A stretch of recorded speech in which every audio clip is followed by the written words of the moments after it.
ప్రభునామానికి స్తోత్రాలు. ఇప్పుడు వచ్చిన మీ అందరికీ నా పవిత్రమైన వందనాలు తెలియజేస్తున్నాను. పరిశుద్ధ గ్రంథం నుండి మొదటి కొరింథీ రాసిన పత్రిక మొదటి అధ్యాయం, మొదటి కొరింథీ రాసిన పత్రిక మొదటి అధ్యాయం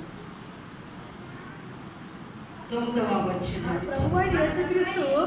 మన ప్రభువైన యేసుక్రీస్తు తన కుమారుని సహవాసమునకు మిమ్మును పిలిచిన దేవుడు నమ్మదగినవాడు. అపోస్తలుడైన పౌలు కొరింథీ సంఘానికి రాస్తూ, మన ప్రభువైన యేసుక్రీస్తు అను తన కుమారుని సహవాసమునకు పిలిచిన వాడు నమ్మదగిన వాడు. యేసు ప్రభు సహవాసానికి తండ్రి అయిన దేవుడైన యెహోవా మనల్ని పిలిచాడు. ఎవరు పిలిచారు మనల్ని? తండ్రి అయిన దేవుడు పిలిచాడు. ఎందుకు పిలిచాడు? తన కుమారుడైన యేసుక్రీస్తు సహవాసానికి మనల్ని పిలిచాడు. ప్రభు వారు అంటారు, నా తండ్రి చేత ఆకర్షించబడితే తప్ప ఎవడును నా యొద్దకు రాడు. మనము దేవుని యొద్దకు వచ్చి దేవుని యొక్క సన్నిధానంలో కూర్చున్నామంటే తండ్రి అయిన దేవుడు పిలిచాడు. కుమారుడైన యేసుక్రీస్తు సహవాసానికి మనం వచ్చి ఉన్నాం. పిలిచిన దేవుడు నమ్మదగిన దేవుడు. పిలిచిన దేవుడు నమ్మదగిన దేవుడని అపోస్తలుడైన పౌలు కొరింథీ సంఘానికి హెచ్చరిస్తూ ఉంటున్నాడు. ఆ నమ్మదగిన దేవుడు ఎలాంటి వాడు అని మనం ఆలోచన చేస్తే ప్రవక్త అయిన ఇర్మియా ద్వారా అంటాడు. ఇర్మియా గ్రంథము 32వ అధ్యాయము 26వ వచనాన్ని చదువుదాం. అప్పుడు అంతటి యెహోవా వాక్కు ఇర్మియాకు ప్రత్యక్షమై ఎలాగూ సెలవిచ్చెను, నేను యెహోవాను సర్వ శరీరులకు దేవుడను, నాకు అసాధ్యమైనది ఏదైనా నుండునా అంటున్నాడు. ఈ నమ్మదగిన దేవుడు తన కుమారుడైన యేసుక్రీస్తు ప్రభు యొక్క సహవాసానికి మనల్ని పిలిచిన దేవుడు. ఆయన అంటున్నాడు, నేను సర్వశక్తి కలిగిన దేవుడను, నాకు అసాధ్యమైనది ఏదైనా ఉన్నదా అనే ప్రశ్న ఇర్మియాకు వేస్తూ ఉంటున్నాడు. ఈ దినాన పిలిచిన దేవుని యొక్క కుమారుడు సహవాసానికి వచ్చిన ఆ పిలిచిన వాడు సర్వశక్తి కలిగిన దేవుడని, ఆయనకి అసాధ్యమైనది ఏది లేదని ఇర్మియా ప్రవక్త ద్వారా దేవుని యొక్క జనాంగానికి ఆయన తెలియజేస్తూ ఉంటున్నాడు. ఆయనకి అసాధ్యమైనది ఏమీ లేదు అనే ప్రశ్నను అబ్రహాముతో కూడా ఆయన వేస్తాడు. ఏమంటే అబ్రహాముతో కూడా మాట పలికాడు. ఎప్పుడు పలికాడు? దేవుడైన యెహోవా అబ్రహామును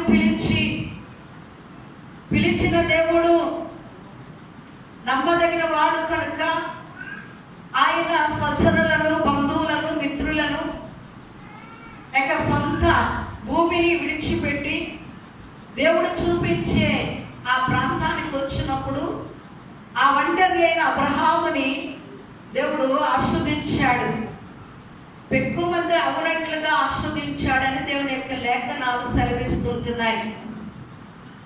దేవుడిని అబ్రహాం అంటాడు, ప్రభువా ఏమిస్తే సుఖమేముందయ్యా? ఎంత ఆస్తి ఉంటే నాకు ఉపయోగం ఏముంది? నా ఆస్తిని అనుభవించడానికి నా తరువాత వారసుడు లేడు. నా పనివారిలో పెద్ద దాసుడైన ఎలియాజరు యొక్క కుటుంబమే కదా, వారి బిడ్డలే కదా దీన్ని అనుభవిస్తారు అనేది అప్పుడు ఆయన ఒక వాగ్దానాన్ని చేశాడు. లేదు, నీకు నేను పిల్లల్ని ఇస్తాను, ఆకాశ నక్షత్రం వలె ఇసుక రేణుల వలె వారు అభివృద్ధి చెందుతారు అని ఆయన గుడారంలో ఉన్న అబ్రహామును బయటికి తీసుకొచ్చి ఆకాశం వైపు చూడమని, ఆకాశంలో ఉన్న నక్షత్రాలు లెక్క పెట్టమని, లెక్క పెట్టలేక ప్రభువా నా వల్ల కాదు అన్నప్పుడు మళ్ళా కిందకి చూడమని ఆ గుప్పడి ఇసుకను చేతిలోకి తీసుకొని ఒక్కొక్క రేణువు లెక్క పెట్టమన్నాడు. అది నా వల్ల కాదన్నాడు. దేవుడు అన్నాడు, నిశ్చయముగా ఇట్టి రీతిగాని సంతానాన్ని నేను ఆస్వాదిస్తాను అన్నాడు. ఆస్వాదిస్తానన్న దేవుడు 25 సంవత్సరాలు మౌనంగా ఉన్నాడు. ఆయన మౌనంగా ఉన్న కారణం చేత ఆయన అబద్ధమాడే దేవుడు కాదు, ఆయన చేయలేని వాడు కూడా ఎంత మాత్రము కాదు. ప్రియులారా, కాలము సమయాలు ఆయన స్వాధీనం అందున్నాయి. తల్లి గర్భంలో పిండముగా రూపింపబడక ముందే నిన్ను గురించి నన్ను గురించి ఆయన గ్రంథమందు ముందుగానే లిఖించి ఉన్నాడు. ఎప్పుడు ఏది జరగాలో నిర్ణయ కాలములో ఆయన జరిగిస్తూ వస్తున్నాడు. ప్రియులారా, మానవులు గట్ట కనుక మనం తొందరపడుతూ ఉంటాము, నిరుత్సాహపడుతూ ఉంటాము. అటువంటి అనుభవాలు కూడా మన తండ్రి అయిన అబ్రహాములో కూడా ఉన్నాయి. ప్రియులారా, చాలా నిరుత్సాహ స్థితిలో ఎదురు చూసి విసుగు చెంది ఇక నిరాశ పడిపోతూ ఉంటున్న సమయంలో దేవుని వాక్కు అబ్రహాముని బలపరిచిందంట. ఏమంటే, అనేక సార్లు మనం బలహీనమైపోతూ ఉంటున్నప్పుడు, నిరాశ చెందుతున్నప్పుడు, ఆయన ఆశను విడిచిపెట్టేస్తున్నప్పుడు, దేవుని వాక్యం వల్ల మనతో మాట్లాడుతున్నప్పుడు మనకేం కలుగుతూ ఉంటుంది? నిరీక్షణ కలుగుతూ ఉంటుంది, ధైర్యం కలుగుతూ ఉంటుంది, విశ్వాసాన్ని అభివృద్ధి పరచుకోవడానికి ప్రయత్నం చేస్తూ ఉంటాం. అబ్రహాము విషయంలో కూడా అట్టి రీతిగానే జరిగింది. ప్రియులారా, నిరుత్సాహపడుతున్నాడు. అప్పటికే ఇస్మాయిల్ పుట్టాడు. అయితే ఇస్మాయిలే ఇక నా వారసుడు అనుకుంటున్న సమయంలో దేవుడు అంటాడు, లేదు లేదు, నేను అడుగు నుండి రాబోవాడే నీకు వారసుడు అని చెప్తాడు. ఇంత ఆ వాగ్దానాన్ని బట్టి అబ్రహాము నిరీక్షణ కోల్పోతున్న సమయంలో దేవుని యొక్క మాట బలపరుస్తూ ఆదరిస్తూ వస్తూ ఉంది. ఎట్టకేలకు ఆ సమయం వచ్చినప్పుడు ప్రియులారా, గుడారములో సింధూర వృక్షం యొక్క ఎండవేళ అబ్రహాము కూర్చొని ఉన్నాడు, ధ్యానం చేస్తూ ఉంటున్నాడు. ఆ యొక్క 3 వ్యక్తులు ఆ స్థలము అబ్రహాము దగ్గరికి నడిచి వస్తుండడం చూసి ఆయన లేచి పరుగున వెళ్ళి వారి గృహంలోకి గుడారంలోకి ఆహ్వానించాడు. వాళ్ళకి నీడిచ్చాడు. తన భార్యని పిలిచి, మీరు త్వరగా అతిథులు వచ్చారు, భోజనం సిద్ధపరచు అని చెప్పి తాను వెళ్ళి గబగబా దూడను వదిలించి ఆ యొక్క మాంసమును వండి శారముగా రొట్టెలు తయారు చేసింది. గుడారములో 3 యొక్క దూతలకి అబ్రహాము వడ్డిస్తూ ఉన్నాడు. ప్రియులారా, వారు తింటున్నప్పుడు ఆయన అంటున్నాడు, నీ భార్య అయిన శార ఎక్కడా అని. అప్పటికే శారమ్మ గారికి 90 సంవత్సరాలు, అబ్రహాం గారికి 100 సంవత్సరాలు. ఆయన రోమిలికి రాసిన పత్రికలో ఉంటుంది, అబ్రహాము ఆయన తాను శరీరాన్ని చూసుకున్నాడట, మృతతుల్యంగా ఉంది. శారా తన భార్య శరీరాన్ని చూస్తాడట, చర్మం ఎలాడి పడిపోతుంది, స్త్రీ ధర్మం ముగిసిపోయింది. ఇటువంటి పరిస్థితుల మధ్య అవిశ్వాసం అనేది అతని జీవితంలో వచ్చిందంట. కానీ వాగ్దానం చేసిన వాడు నమ్మదగిన వాడు.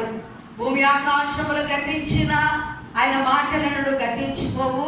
మాటే కాదు, ఆయన ఇచ్చిన మాటలు ఒక సున్న కానీ పొల్లి కానీ తప్పిపోదు అని దేవుని యొక్క వాక్యము కడాకట్టిగా చెబుతూ వస్తుంది. ప్రియులారా, ఆ యొక్క వాగ్దానం చేసిన వాడు నమ్మదగిన వాడు, ఆయన మాట తప్పే దేవుడు కాదని తనకున్న అవిశ్వాసాన్ని ప్రక్కన పెట్టి వాగ్దానం చేసిన దేవుని వైపు చూడగానే తనకి ఏమొచ్చి కలిగిందట?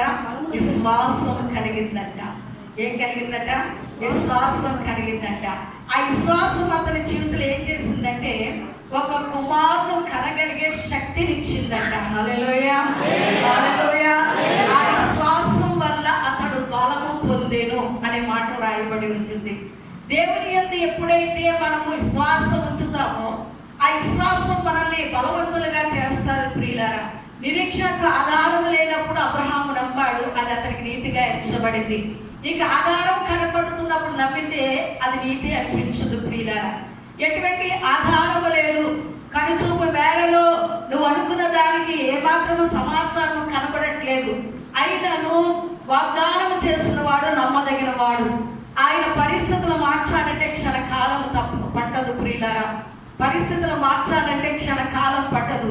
నీకు అనుకూలమైన పరిస్థితులు ఎద్దకు తీసుకురావాలంటే రాత్రికి రాత్రే శాసనాలు మార్చేస్తాడు. అటువంటి చూడండి, నమ్మదగిన దేవుని యందు ఎప్పుడైతే విశ్వాసం ఉంచాడో ఆ విశ్వాసం వల్ల బలమును అందుకున్నాడంట. ఆ బలము కుమారుడు కనగలిగే శక్తిని ఇచ్చిందంట. హల్లెలూయా. అయితే గుడారములో ఉంది ఈ యొక్క మాటలు సంభాషణ. శారా గారు వెళ్తున్నారు, నీ భార్య అయిన శారా ఎక్కడ అని అబ్రహామును అడిగినప్పుడు అబ్రహాం అంటున్నాడు, అయ్యా నా భార్య గుడారములో ఉంది అన్నాడు. వెంటనే అన్నాడు, మరలా ఈ ఋతువు వచ్చేటప్పటికి, మరలా ఈ కాలం వచ్చేటప్పటికి శారా కౌగిట కుమారుడు ఉంటాడు అంటే ఆ ముసలి అవ్వ, ఏమండి ముసలి అవ్వ 9 సంవత్సరాల వయసు కలిగిన ఆ శారమ్మ పప్పున మనసులో నవ్వుకుందంట. ఏమండి పైకి నవ్వలేదు కానీ ఎంత గట్టిగా నవ్వాలో అంత గట్టిగా మనసులో నవ్వుకుందంట. దేవుడు అడుగుతున్నాడు, శారా నవ్వనేలా, శారా నవ్వనేలా. కొన్నిసార్లు దేవుడు మాటలు చెప్తే చాలా మందికి నవ్వు వస్తాయి. వీళ్ళు ఎలాగే చెప్తారు,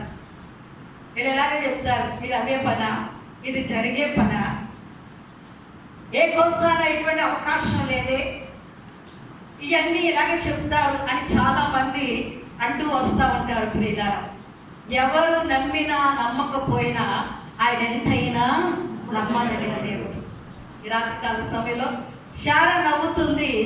దేవుడు అంటున్నాడు, శారా నవ్వలేలా అంటున్నాడు. లేదయ్యా నేను నవ్వలేదు. దేవుడు అంటున్నాడు, నువ్వు నవ్వావు. దేవునికి మరుగైనది ఏమీ లేదు. ఆయన మన అంతరంగంలో ఎరిగిన దేవుడు. మన హృదయంలో ఇంకా తలంపు పుట్టక ముందే ఆయన ఎరిగిన దేవుడే ఇచ్చున్నాడు. అప్పుడు అంటున్నాడు ఆ మాట, దేవునికి అసాధ్యమైనది ఏదైనా ఉన్నదా అంటున్నాడు.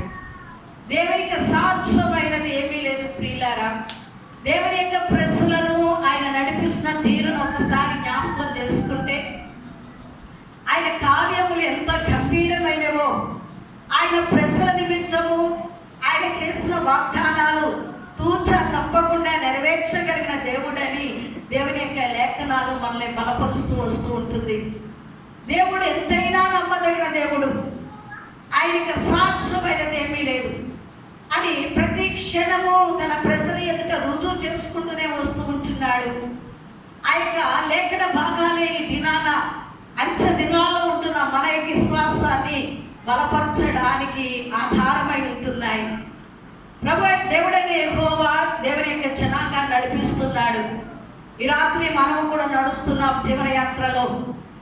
ఇహలోకములో నుండి పరలోకానికి యాత్రికులుగా, ప్రయాణికులుగా మన యాత్ర కొనసాగిస్తూ ఉంటున్నాం. ప్రియులారా, దినాలు గడుస్తున్నాయి, మనకు ఆయుష్ తరుగుతూ వస్తుంది, మన జీవితం ముందుకు వెళుతూ ఉంది. ప్రియులారా, ఈ ప్రయాణ కాలంలో అనేకమైన పరిస్థితులు మనం అనేక అనుభవాలకుండా మనం నడుస్తున్నాము.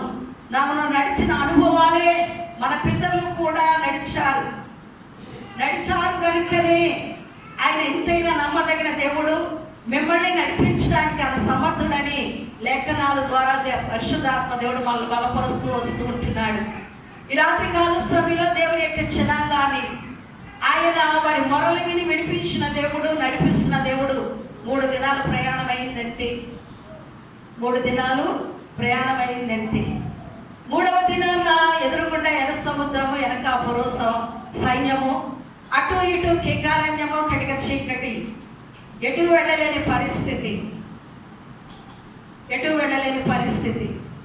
ముందుకు వెళ్ళలేని పరిస్థితి, వెనక్కి వెళ్ళలేని పరిస్థితి, ఏ పక్కకు వెళ్ళలేని పరిస్థితి, ఏం చేయాలో తోచడం లేదు. మరణమే శరణ్యం అన్న పరిస్థితికి వచ్చారు. ఆల్మోస్ట్ ఇంకా మరణాంశంలో ఉన్నాం. ముందుకెళ్తే ఎర్ర సముద్రంలో పడి చనిపోతాం. ఆగి ఉంటే పరో సైన్యము మనల్ని ఏం చేస్తుంది? చంపేస్తుంది.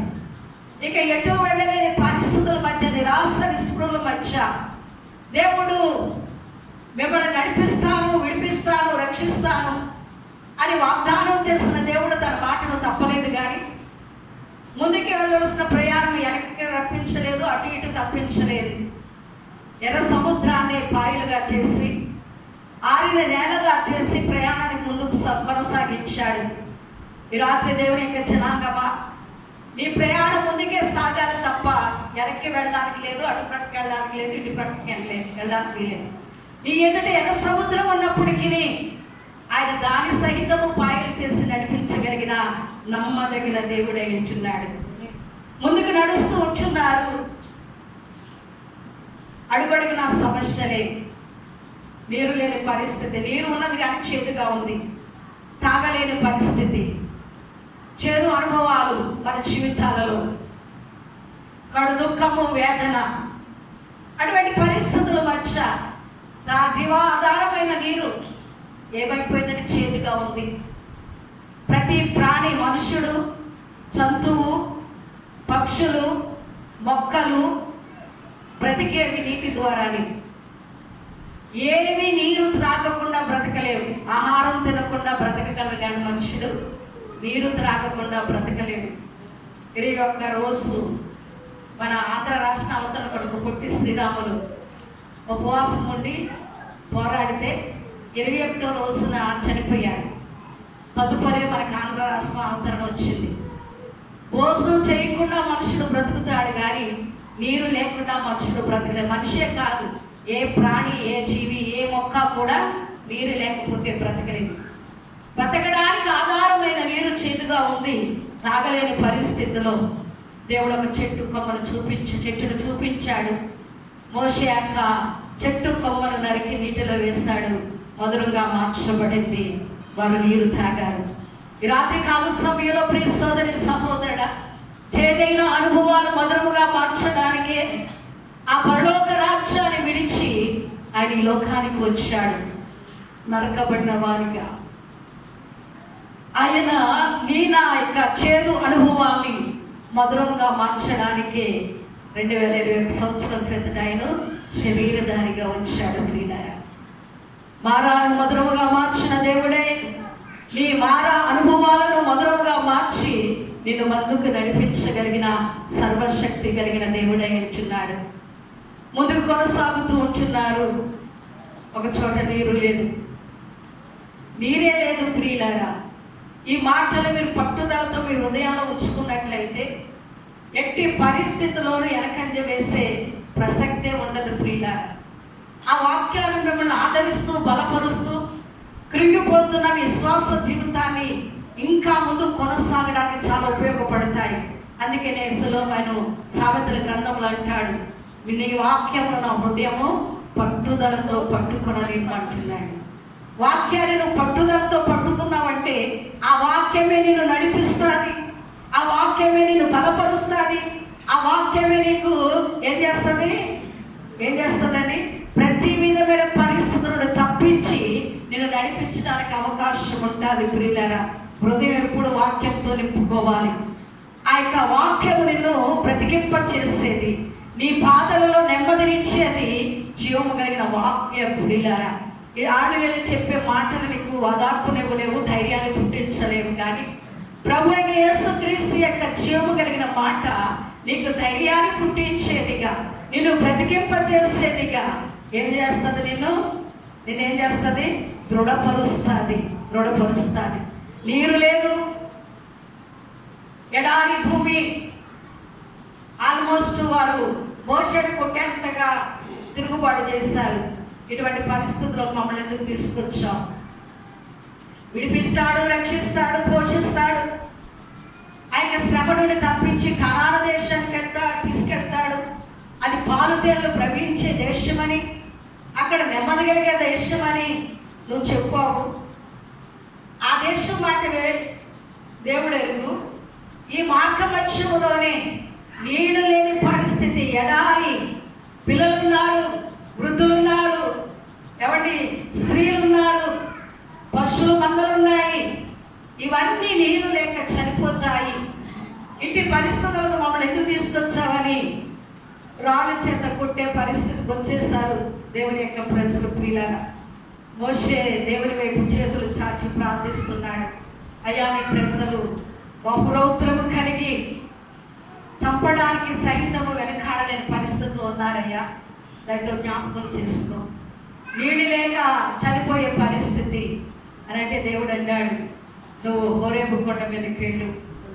ఆ యొక్క కొండ మీద ఏముందో ఒక బండి ఉంది. ఆ బండి ఏంటి? ఆ బండి అంట చిగుముకి రాయంట.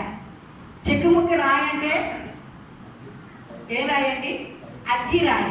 పూర్వ దినాల్లో అగ్గిరాయిలు ఉండేవి. ఇప్పుడు టెక్నాలజీ పెరిగింది, ఇప్పుడు ఉన్నాయి, అయితే ఇప్పుడు కనబడట్లేదు. మన గ్యాస్ వెలిగించే లైట్ కూడా లోపల అగ్గిరాయే ఉంటారు. దాన్ని ప్రెస్ చేస్తే అగ్ని వచ్చి ఆ గ్యాస్ అంటుకుంటారు. పూర్వకాలము ఆ రాయిలు ఉండేవన్నమాట, తేటగా కనపడేవి. టెక్నాలజీ పెరిగి కొద్దీ సులువుగా వాటిని చేయడం జరిగింది. ఆ రాయిని రాపితే ఏమొస్తుంది? అగ్ని వస్తుంది. అటువంటి రాయిని దేవుడు అంటాడు, ఆ రాతిని కొట్టు, అది నీళ్ళు ఇస్తుంది అంటాడు. రాయిని రఫ్ చేస్తే ఏం రావాలి? అగ్ని రావాలి. ఒకటి గమనించండి ప్రియదేవుని జనాంగమా, దేవుడు నీ కొరకు ఎటువంటి పరిస్థితులను మార్చి నీకు అనుకూలమైన వాటిని చేయగలడు. హల్లెలూయా. ఆయన రాతిని కొడితే అగ్ని రావాలి వాస్తవంగా, కానీ అక్కడ రాయబడిన మాట, దానిలో నుండి కాలువలాగా ప్రవహించే నీరు వచ్చిందంట. హల్లెలూయా. వారు తాగి తృప్తి ముందుకు సాగారు. ఇంకొక ప్రాంతానికి వచ్చారు. జస్ట్ మీకు జ్ఞాపకం చేస్తున్నానంటే మన దేవుడు పిలిచిన దేవుడు ఎలాంటి వాడు అని. అయితే యోర్దాను నది అడ్డొచ్చింది. యోర్దాను నది అంటే మన కాలువల్లాగా సాఫ్ట్గా కిందన పారేది కాదు, వాటర్ ఫాల్స్ లాగా కొండల్లో నుంచి పైనుంచి కిందకి దిగే పరిస్థితి. పైనుంచి నీరు పడడం అనేది, కింద నుంచి నీరు పాకితే దాన్ని ఏమన్నా ఆఫ్ చేసి 2 పాయలు చేయడం కొంచెం సమంజసంగా ఉంది. కానీ పైనుంచి పారుతున్న నీరు, దేవుని యొక్క ప్రజలు మందసాన్ని భుజం మీద పట్టుకొని యాసకులు ఆ యోర్దాను నీటి ఆ కాళ్ళ పాదములు తాకగానే ఎగువ నుండి పారుతున్న నీరు ఏకరాశిగా నిలిచిపోయిందంట. హల్లెలూయా. ఆ యోర్దాను నదిని దాటి ముందుకు కొనసాగారు.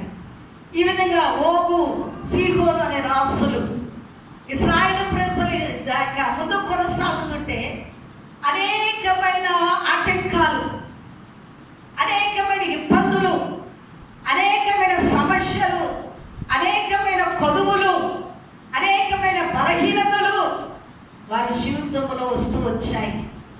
ప్రతి దాని నుండి విడిపించుకుంటూ, ప్రతి సమస్యను పాలద్రోలి, ఆయన వాగ్దానం చేసేవాడు నమ్మదగిన వాడు కనుక ఎటువంటి పరిస్థితుల్లోనూ వెనుకకు తిరగకుండా ముందుకే నడిపించాడు. ప్రియులారా, ఆ యొక్క గొప్ప రాజులు, ఆ రాజుల యొక్క చరిత్ర చదివితే ప్రియులారా, ఓటమి అనేది వారి జీవితంలో లేనే లేదు. ఏ రాజ్యం మీదకి యుద్ధానికి వెళ్ళినా జయము పొందుకునే వచ్చేవారు తప్ప ఓడిపోయిన పరిస్థితులు ఎక్కడ కనపడలేదు. ప్రియులారా, అటువంటి సీహోను, ఓగు అనే గొప్ప రాజులు మా మార్గం గుండా వెళ్ళడానికి లేదు అని చెప్పినప్పుడు, సరే యుద్ధం చేసి గెలిస్తే ఆ యొక్క ముందుకు వెళ్ళగలరు కాబట్టి యుద్ధం ప్రకటించారు. వాగ్దానం చేసిన దేవుడు వారికి తోడై ఉన్నాడు కనుక అటువంటి గొప్ప రాజులు సహితం ఏం చేశాడు? దేవుడు ఓడించేస్తాడు. ప్రియులారా, ఎంత గొప్ప సమస్య అయినా, నీకు మించిన సమస్యని ఎదుట ఉన్నా, నిన్ను పిలిచిన వాడు నమ్మదగిన వాడు కనుక ఆ సమస్యను తుదిరీలుగా చేసి, ఆ సమస్యను నీ దగ్గర ఓడింపజేసి, నిన్ను ఆ సమస్య మీద కాళ్ళు వేసి తొక్కి ముందుకు నడిపించగలిగిన దేవుడే ఉంటున్నాడు. హల్లెలూయా. ఈ సమస్యను నీ కాళ్ళ కింద పెట్టాలని దేవుడు ఇష్టపడుతున్నాడు, ఆశపడుతున్నాడు. ఎప్పుడు ఆయన అలా చేయగలుగుతాడంటే, నిన్ను పిలిచిన దేవుడు నమ్మదగిన వాడని విశ్వాసంతో, నిరీక్షణతో నువ్వు పట్టుదల కలిగి దేవుని వైపు చూడగలిగినప్పుడు ప్రియులారా, ఈ సంఘటన గురించి రాహాబు అనే వేశ్య ఈ పిలిచిన వాడు ఎలాంటి వాడో ఆమె చెప్తుంది. యెహోషువ గ్రంథము 3వ అధ్యాయము, యెహోషువ గ్రంథము 2వ అధ్యాయం అనుకుంటా, చూడండి. యెహోషువ గ్రంథము, ఒక ఆవిడ ఒక్క నిమిషం, 2వ అధ్యాయము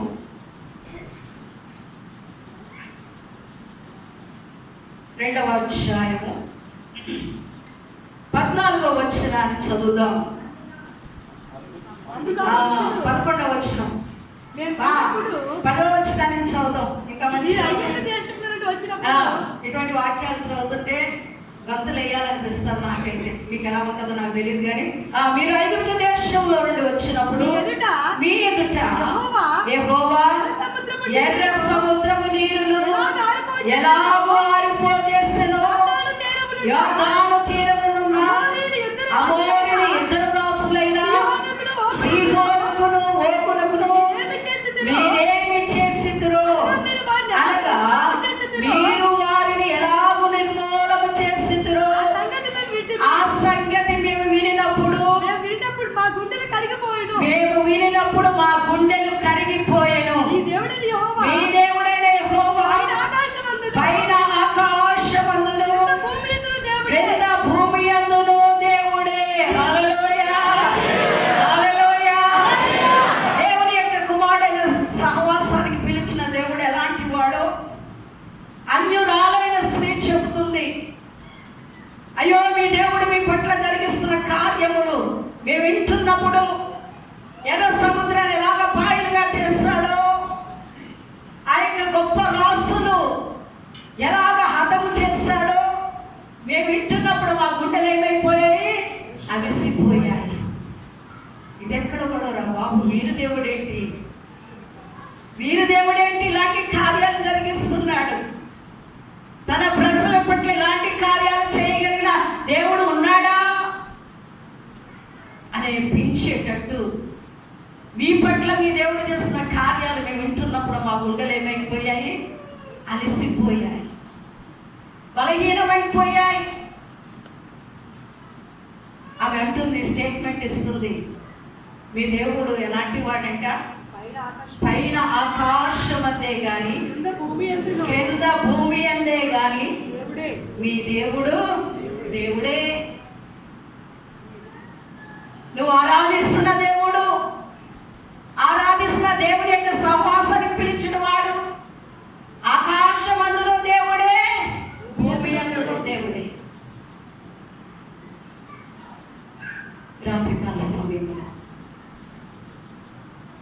దేవుడు ఎంతైనా నమ్మదగిన దేవుడు. నువ్వు నమ్మితేనే ఆయన కార్యాలు చూడగలుగుతావు. నీకు ఆధారాలు కావాలంటే తొమ్మాలంటే విశ్వాసం ఉందని నేను అనుకోవాలి, దేవుడు కూడా అనుకోవాలి.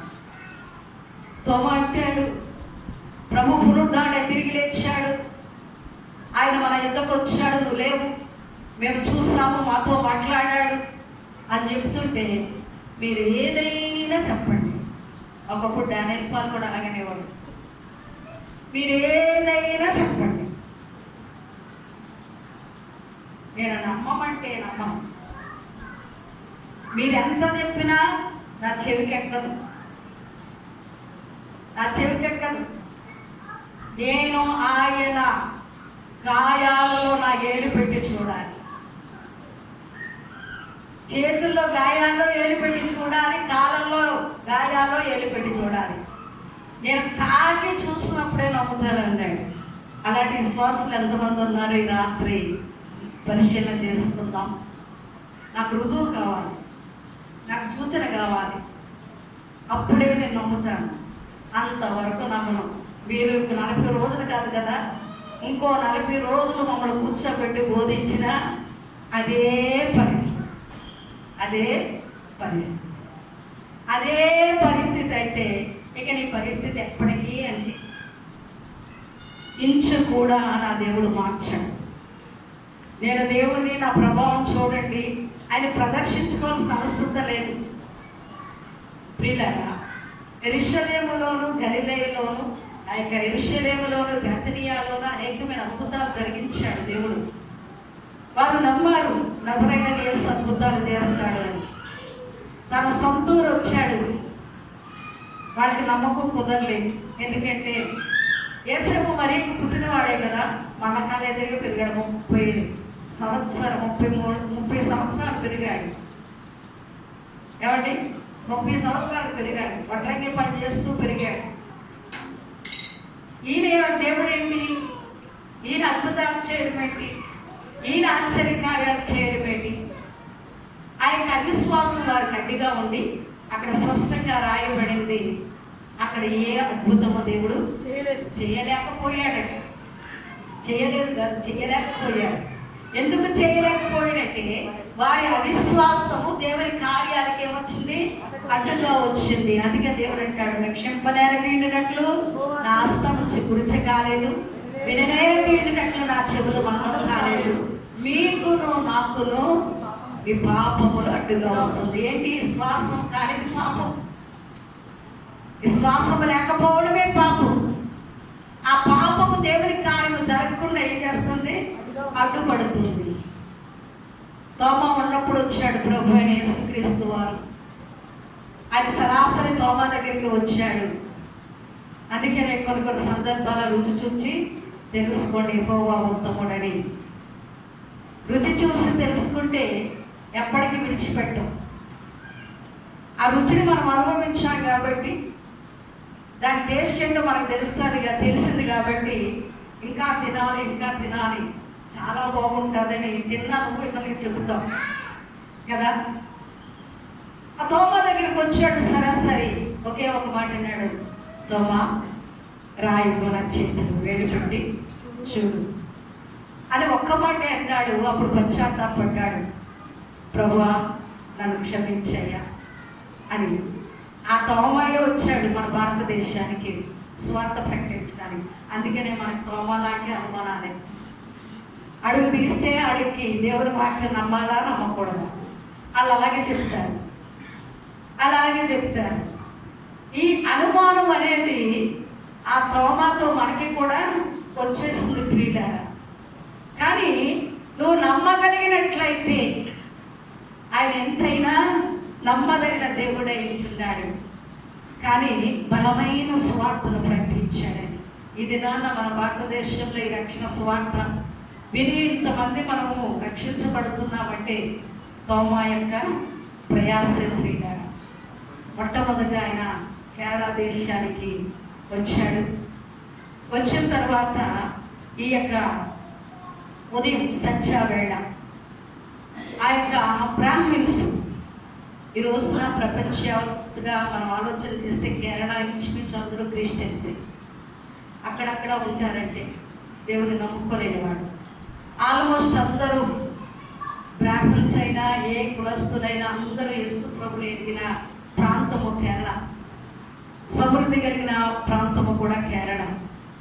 ఆ కేరళ సముద్రము వారు నుండి ఆయన వెళ్ళిపోతుంటే బ్రాహ్మణ్స్ సంధ్యావందనం చేస్తూ సూర్య నమస్కారాలు చేస్తూ ఆ యొక్క కాలంలో ఉన్న నీరు, ఆ సముద్రంలో నీరు తీసుకొచ్చి అర్పిస్తున్నారు. లభిస్తుంది పైకి ఎగరేస్తున్నారు.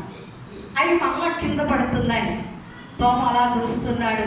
ఎన్నిసార్లు పైకి వేస్తున్నా అవి పైనుంచి కింద పడుతున్నాయి. అప్పుడు ఆ బ్రాహ్మణ్స్ దగ్గరికి వచ్చి మీరు ఏం చేస్తున్నారంటే, సూర్యునికి మేము సంధ్యావందనం చేస్తున్నాము, ఈ యొక్క నీరును అర్పిస్తున్నామని. అర్పించినప్పుడు దేవుడు తీసుకోవాలి కదా. మరి దేవుడు తీసుకోకుండా ఎందుకని ఆయన తిరస్కరిస్తున్నాడా, మళ్ళా కిందకు వచ్చేస్తున్నాయి అంటే వారికి చాలా కోపం వచ్చింది. దేవుడు ఇలా అంటున్నావు, నువ్వు భ్రష్టుడవు. వాళ్ళ భాషలో చక్కగా తిడతారు కదండి, ఎనసొప్పుగా ఉంటాయి వాళ్ళ బూతులు కూడా. ఆ యొక్క సంస్కృతం కలిపి మాట్లాడతారేమో. ఏమండి, భ్రష్టుడా, నీచుడా, విధవ, ఇవన్నీ మాట్లాడటానికి మనకి వెరైటీగా ఉంటుంది. వాళ్ళు తిడుతున్నట్టు అనిపించదు అన్నమాట. మనం మాట్లాడితే బహురాటుగా ఉంటాయి అనుకోండి. ఆ యొక్క వారికి చాలా కోపం వచ్చింది. ఆ సమయంలో అంటాడు, నిజముగా సూర్యుడు దేవుడైతే దేవునికి అర్పిస్తున్న ఆ నీరును ఆయన తీసుకోవాలి.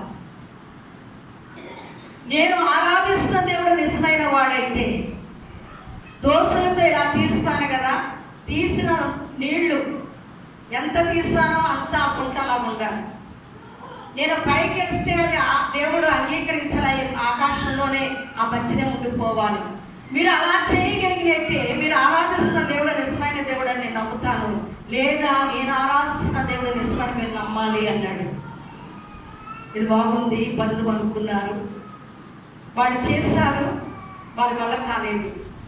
అప్పుడు తోమ నజరేయుడైన యేసు నామములో ప్రార్థించి నీళ్లు దోసులతో ఇలా తీసేటప్పటికి ఎన్ని నీళ్లు తీస్తాడో ఆ గుంట ఆ నీటిలో ఉండిపోయింది ప్రియులారా.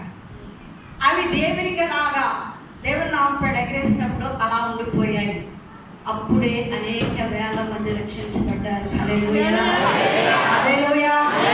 సజీవ సాక్ష్యముగా అనేక ప్రజలు చూస్తుండగా సర్వశక్తి కలిగిన దేవునికి అసాధ్యమైనది ఏమీ లేదని తోమా మొట్టమొదట భారతదేశంలో ఆ కేరళ పట్టణంలో ప్రాంతంలో ప్రియులారా దేవుని నామం పేట అద్భుతం చేశాడు. ఆ దేవుడే మీ దేవుడు, నా దేవుడు. ఆయన నిరంతరము ఏకరీతిగా ఉన్న దేవుడు ప్రియులారా. అటువంటి దేవుని కలిగి ఉండి కూడా మన అవిశ్వాసము ద్వారా, మన యొక్క అపనమ్మకము ద్వారా దేవుని కార్యాలు మనం చూడలేకపోతూ ఉంటున్నాం. ఇర్మియాతో అంటున్నాడు, దేవుడనే యెహోవా ఆయన ఇలాగ సెలవిస్తున్నాడు, నేను సర్వ శరీరులకు దేవుడిని నాకు అసాధ్యమైనది ఏమీ లేదు.